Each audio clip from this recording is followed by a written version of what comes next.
ያለ ምናምን አስበልታችሁ ወይ ወይስ ይሄ ድልቀው ነጋሪቱ በማንኛው ሷስን ዳር እንኳን 30 ብር ነው የገዛሁት አንድ በግ 30 ብር። አሁን በእኛው ጊዜ እንኳን እፍተኛው አሁን ስትዳር የዛ ሰዓት እምቢ ብለሽ ቆየ እምቢ ጭራሽ አልፈልግም ምናምን ብለሽ ቆየ አላገባም እንዳሁኑ ሰው ተጀናጅኖ ነው ቆይቶ ነው ወይስ እንዴት ነው? ሰላቱን ሀዱ አባ ሰላም የተወደዳችሁ ዩቲዩብ ቤተሰቦች እንደምን አላችሁ? ዛሬ እንግዲህ በአዲስ ቪዲዮ መተናል ማለት ነው። ያው በእንደዚህ አይነት ቪዲዮ መተና አናውቅም። አያቶቼ ጋር ነው ዛሬ የመጣ ነው ማለት ነው። አያቶቼን ኢንተርቪው ላደርጋቸው ነው ማለት ነው። ያው በጣም ብዙ ጥያቄ ጠይቃችኋለሁ። በጣም ብዙ ነገር እናነሳለን፣ ብዙ ነገር እንጫወታለን። ያው እንግዲህ አብራችሁን እስከ መጨረሻው እንድትቆዩ እጋብዛችኋለሁ ማለት ነው። ያው ስለ ልጅነታችሁ ምናምን እስኪ ንገሩን። ልጅነታችሁ ምን? አዎ እንዴት ነው? ጥሩ ትድድር ነበረ። ዝም ብለን ሰውም እንስማማ ሰው ይባል ለቤታችንም ደህና ዋነ። መቼስ አሁን እንትንስ አሁን ልጅነታችሁ እረኝነት እንደው እንዴት ይመስል ነበር? እረኝነት እኔ ጨርሶ ጥሩ ቆየ። አሪፍ ነው። እንደው በጧት አልሄደም እና ሰው ጭርስ ጊዜ ወስጄ እንደው አንድ አፍታ አጥግቤ ዞር ነው ይቆን በእኔ ጊዜም ሀብት ስንከባከብ አንስቼ አጎጆዬም ሁላ ሀብት ወደ ኋላ ሀብቶቹ ጋር እሞይ በልጅነት እረኛ ነው የቆየሽ ወይስ እንዴት ነው? እረኛ ቆ ፍየል ስነዳ ቆ ፍየሉ ጂጂ ሲል ቆ ምጣት ተቀሪ ቆ እንደገና ሀብቱን ቀጥዬ ሀብቱን ያው እረኛ አጠቃላይ እረኛ ነው እኮ ኋላስ ዳር እየራሱ ሆነ ያው ግቢ ሆነ ቤት እረኝነቱን ትተን ወደ ቤት አጣባ ደግሞ ገባን። በረኝነት አሁን ምን ትውስታ አለ? ለምሳሌ ፍየል ምናምን አስበልታችሁ ወይ በቃ የሆነ ከበሮ አብልተሽ ነው? አዎ ወይ ከበሮ ምን ብለው ሲመጣ ነው እንጂ የፍየል መበላት ደግሞ ማስጣል ደግሞ ማለት እንትንስ አሁን ቀበሮ አሁን በልቶብሽ ያውቃል? ፍየል እረኛ ሁኜ ገንዘብ አላስበላሁም። ምንም በእናንተ ጊዜ ልጅ ያላችሁ እንደው እንዴት ነበረ? በማር ወተት ማር ምናምን ቅቤ ሞልቷን ይባላል በእናንተ ጊዜ። አሁን በእኛ አሁን ያው እንደምታዩትኝ ሁሉም ነገር የመነመነ ምን እያለ ያው ቀንሶና በደንብ እንትን ቦና ያለውና እንደው በእናንተስ ሙድት ትርፍ ነው። ወተት ሙድት ትርፍ ነው። ቅቤው ደመናው ሰርግ ነው። ሁለት ነው የሚታደቡት። ሁለት ነው። መታፈስ ነው። ሞልቶ አበሰ አይ ሞልቶ አረ የሚታለብ ፍየል ነበር። እንደው ፍየሉ ጥቂት ነው እንጂ ጅብጅቢያ የግሌ ስለማበላ እንደው እረኛው ልብልቅ እንደማሞ ሞላ ብቻ ውዬ እንደው ብቻ አጥግቤ ዞር ነው የምለው። ሀብቶቹም ልዩ እንትንስ አሁን በእናንተ ጊዜ አሁን በአሁኑ ጊዜ እንደምታዩትኝ ያው አንዳንድ ጥንድ በሬም ያለው አለ። ዝም ብሎ ገና የሚያቀናጅም አለ። አንድ ጭራሽ የሌለውም አለ። ደግሞ እርሻ ሲታረስ ድሮ ጠላ ምናምን ይጠመቃል። አሁንም ከፍ ወዳለው ምናምን ገጠር አሁንም ይኖራል ጠላ ብዙ ነገር አሁን ማለት ይከዳል። ዘሩ ሁላ በማሽላውስ አሁን ያን እንዴት ነው በእናንተ ጊዜ እንዴት ነበር? እኛ ጊዜማ ወበራ ነው። ሰኔ ማሽን እንትኑ ምስሩ አተሩ በወበራ ይዘራል። በአንድ ቀን እንደው አንድ አቅማዳ ያህል ዘርተህ ቁጭ ነው። በህብረት ነው የሚሰራው ማለት ነው። በህብረት ነው። እንደው አነሰ ሲባል 6 ጥንድ 10 ጥንድ ያስጠምዳል። ቆፋሪው በአውልክ እንደ አንዱን እርሻ 2ቱን እርሻ እንደ እርሻው መጠን በአንድ ቀን ደፍነን እንደ ተቀንጃ የኛ ሮይ እንደ ተቀንጃ እርሻው እህሉ በሰፊው መግባት ነው እህሉ በሰፊው መግባት ነው። መጠመቅ ነው። ዛሬም ሰርግ እንትን ነው፣ ጠላ ነው። ነገ ሲያም ጠላ ነው። በቃ ሁልጊዜ አለ ጠላ፣ ሁልጊዜ አለ። ጦራ ጠላው ያው በቃ ውድት ትርፍ ነው። እኛ ቤት እኮ አሁን ዘግዝቆ እንደ ሰዎቹ ዘግዝቆ አሁን እንደው እስኪ ያሁኑና እንደው ከበፊቱ እንደው ማንኛው እንደው ይሻላል ብላችሁ ታስባላችሁ? አሁን ምን ተይዞ አሁን የፊተኛው ወይ ተገንቱ አለፈን። አሁንስ በሽታ በቀር ሌላ በሽታ በቀር ያው አሁን ላይ እንደውም ያው በዚያው ባላችሁቱ እንደው ወተቱ በቃ ሁለመናው በረከት ድሮ ነበረ ነው እንጂ አሁን ላይ ደግሞ በቴክኖሎጂ ይሄ ስልክ በመንጣቱ ድሮ አሁን በመልእክት በምናምን ነበረ። አሁን ስልክ በመንጣቱ መኪና በየቦታው መግባቱ ውሃ መብራት ምናምን ይሄ አሁን ገብቷልና እንደው ይሄ እናንተ ጽዳቱም አሁን ይሄ ሁላ የእናንተ የኛው አቁቷን የኛው ግን አሁን እንደው ከንትኑ አሁን ይሄ ውሃው መብራቱ ስልኩ ምናምን ከሚመጣና እንደው ከድሮ ዘመን መብራቱም ውሃውም ስልኩም ሁሉም ቀርቶብን እንደው በፊት እንደነበረው በቃ ሁለመናው በረከት ቢሆን ማንኛው ይሻላል? አይገኝማ። የሚገኝማ በሆነ ወደዛው ነበር ብቅሜ በሆነማ ሩጠን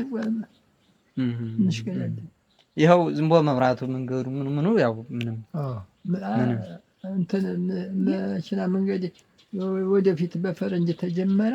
አቤት አይታወቅም። በፈረንጅ ነው የተጀመረው። በፈረንጅ ተጀመረ። ወዲህ በእኛ እድሜ ፈረንጅ ጀመረው። ያው አንስቶ አዲስ አበባ ይገባል። የቀረበ ጉዞ ነው። ግንድ የሚባል አለ። በግንድ እየተተከለ አለ እንደ አላማ ዝም ብሎ እሺ። አሁን ደግሞ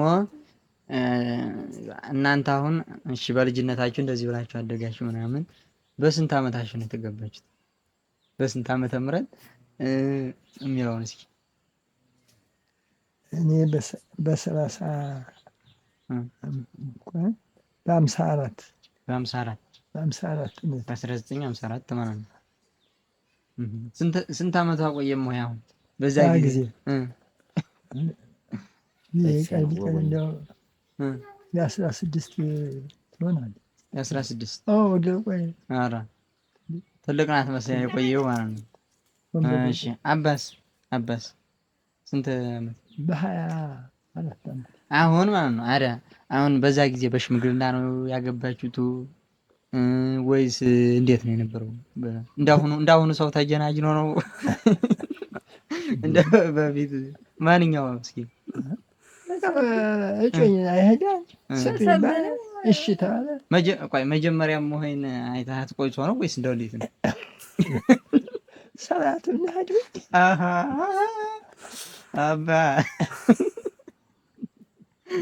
ቆይ ነው ወይስ ዝም ብሎ አለ የለ የከሌለ ያለ እንደው ምናምን ተብሎ ወይ እንደዛ ተሄዶ ወይም ዝም ብሎ ታይቶ ወይ ለእንትና ለከሌለ እዱልኝ ምናምን ብሎ ነው ሽምግልና የሚላከው በዛ ሰዓት ዝም ብሎ ነው እቀርማ አሷም አታውቁም እሱም ያውቃል። ኧረ የትውውቅ የመጣ በእናንተ ጊዜ ነው። አሁን በስልክ ነው። በስልክ ሄደን ትክ ተባብለው እሺ አሁን እሺ በእናንተ አሁን መጀመሪያ መሆን አይታቁት ነው መጀመሪያ እውነታለሁ። ኧረ እውነት ቅርብ አይደለም። ቅርብና ቅርብ እኮ ጎረቤት ናችሁማ። በአንዳው ልጅ ያደገኝ ከዛ በኋላ እሺ ከዛ በኋላ ያው ጮኛ ምናምን ተላከ። እንደው ብታንስ ሙጫየ እንተ ይተወተ ብታንስ ወልደው ስለ ከዛ በኋላ ሽማግሌ ተላከ። ያው ልጅህ ለልጅ ተባለ። ከዛ በኋላ ተዳራችሁ ማለት ነው። እንዴት ነበር አሁን የድሮው ሰርግና የአሁኑ ሰርግ ደግሞ ልዩነት አለው። እንዴት ነው የአሁኑ ሰርግ? ለምሳሌ የከተማም ሆነ ገጠርም ሆነ አሁን ላይ ያው ዘፈን አለ፣ መንተርቦ ምናምን የሚባል አለ። እሱ ይመጣን ይዘፈናን በቃ ሰው እንትን ያን ድሮሳ እንዴት ነበረ? ዘፈንማ ድሮ ነው የሚበልጠው። ኧረ የሚበልጠው ወይስ ይሄ ድሊቀው ነጋሪቱ ማንኛው ይሻላል አሁን ከድሮና ካሁን? አይ ኧረ ጊዜው አሁን መመስሻል መመቸ አሁን የእፍተኛው አልፎደ አሁን ይሻላል እንጂ። አይ እንደው ዝም ብሎ ከማነጻጸር አንፃር እንደው ነው እንጂ መገኘትማ ያን የድሮ አይገኝም። የእናንተ ጊዜ የእናንተ ይሻላል እንጂ ምንም አይገኝ። አሁን በዛ ሰዓት ድግስ ደህና ነው፣ ድግስ ሸጋ ነው በዛ ሰዓት። ኧረ ካሁኑ ይበልጣል። በ3 ቀን በ4 ቀን ነው ዘመድ የሚበታተነው። አሁን አንዲት ሰርቪስ ይበላል። እዛ በኋላ ችቡ ሰርቪስ ለአምስት ማዕድ ነው እንጂ ማዕድ ነው። በፊት በመሰብ ነው አውራጅ ነው ሰርቪስ ይመጣል። ርካሽ ነው አሁን በዛ ጊዜ። አሁን በሬ 130 ሺህ ብር 120 ሺህ ብር እንደዛ ነው የሚሸጠው በዛ ሰዓት። አረ በእኔና እሷ ስንዳር እንኳን 30 ብር ነው የገዛሁት አንድ በሬ 30 ብር። አሁን በእኛው ጊዜ እንኳን የፊተኛውማ 12 ብር እንደ ደግሞም ደህና በሬ ይገዛ እንኳን ያ ጊዜ ሀብት ርካሽ ግን ብሩ ደግሞ የዛ ሰዓት አይገኝም መሰለኝ። አይገኝም እንጂ ቢሆንም አይገኝም ብሩ ማንም ስንቱም የሚይዘው የለም። ጠላውም ሁሉም አንዴ ዛሬ ሰርጋ ሆነ ነገም ይደገማል፣ ነገ በስቲያም ይደገማል። ያ ሁላ ነው። አሁን እኮ ዛሬ ቢበላ አንድ ጊዜ ተበላ ተራያ ጊዜ በእኛ ያነውም አንድ ሰዓት ራሱ ቁጭ አይል ቅምስ ውጥት ነው። አሁን ይሄ ነው ከፍተኛ አስረሽ ቁምቸው ሰው ጫጫ በጣም ዝም ብሎ 3 ቀን በ3 ቀን ደግሞ አውራጅ ይባላል። ፈንታ የአውራጇን ስጡኝ ታለ አውራጇን ትይዛለህ። እኛ ዝም ብሏል። አውራጁ ተረፈ የተባለ እንደው የእኛ ድግስ ይገባ አውራጁ የተረፈውን ና ተረፈልህ ይባላል ይገባል።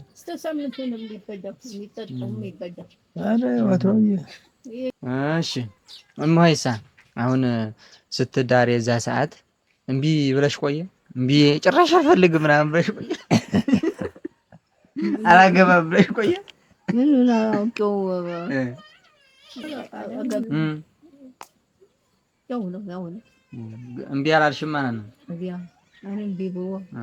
እሺ ከዛ በኋላ ያው መኖር ጀመራችሁ። እንደው እንዴት ነበረ ከዛ በኋላ ከተጋባችሁ በኋላ ልጅ ሲመጣ ምን ሲል ያሁኑ አሁን ለምሳሌ በእኛ እኛ ባለነው ጀነሬሽን በአሁኑ ትውልድ ያለው ትውልድ ያሁኑ ትውልድ ማለት ነው ትዳር ምናምን ይፈራል፣ በጣም ይፈራል ትዳር ማለት ነው። ለምሳሌ ምክንያቱም መጀመሪያ ምን ይዤ ምናምን የሚባል ነገር አለና ያው በእናንተ ጊዜ እንዴት ነበር? ምን ይዤ ይባላል ወይስ ዝም ብሎ አግብቶ ነው ከዛ በኋላ እንደው ሀብት ምናምን እንትን የሚባለው እንዴት ነበር?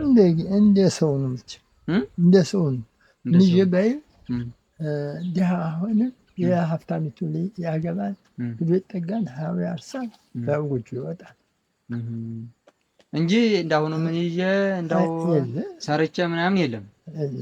ጠጓ ሰርተው ይወጣሉ። ጎጆ ይዘው በጎረቤት ይቀመጣሉ። እየወለዱ እየከበዱ መቀመጥ ነው። እንደ ይዞ መሄድ ደግሞ ሀሱ ዘመዶ ደህና አሁንም ደግሞ ወዲያው ይሄዳል። እሷ ዘመዶ አመትም ተቀመጠ 2 አመትም ተቀመጠ። አሁን እናሱ ዘመዶቹ ጋር ያርሳል። ኃይለሥላሴ ጥሩ መንግስት ነበረ። ጥሩ መንግስት ነበረ። ምንም አርሱ መብላት እንጂ በጣም ችግር የለም። አሁን ደርግ ወዲህ እኮ ጦርነት መሬት ውክ የሆነ በፊት እኮ ማረስ ነው እና እሷ ዘመዶም ጋር 2 አመት አረሰ 3 አመት አረሰ። እርሻ ስጡኝ ይላል።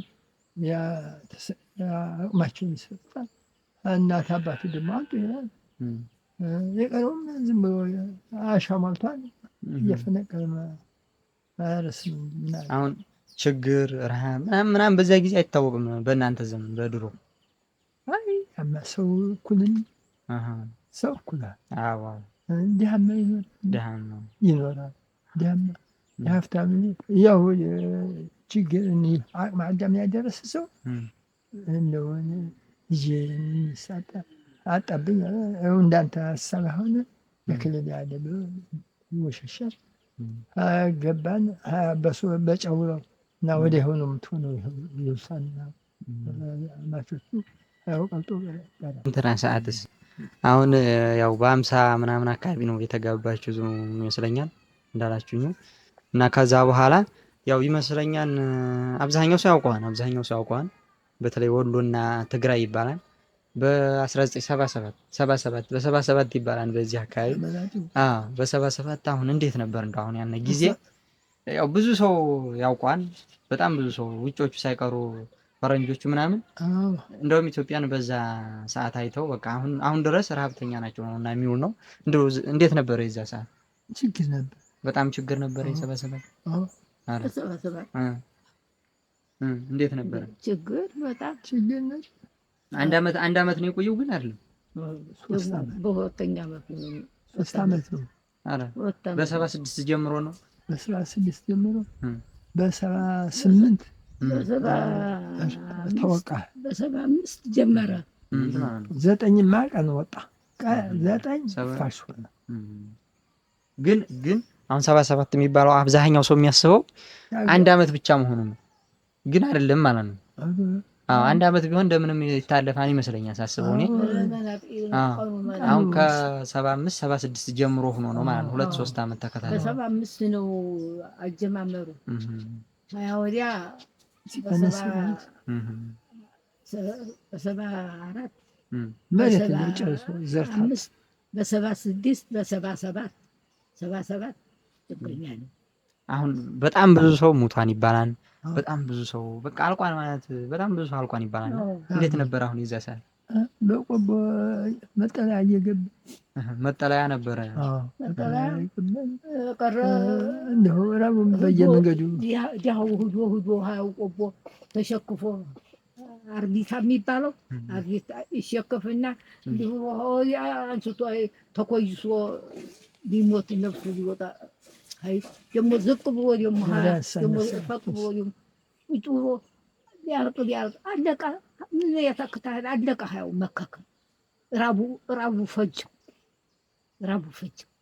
ምክክ ካርዱ ስማ አዋጅ እኮ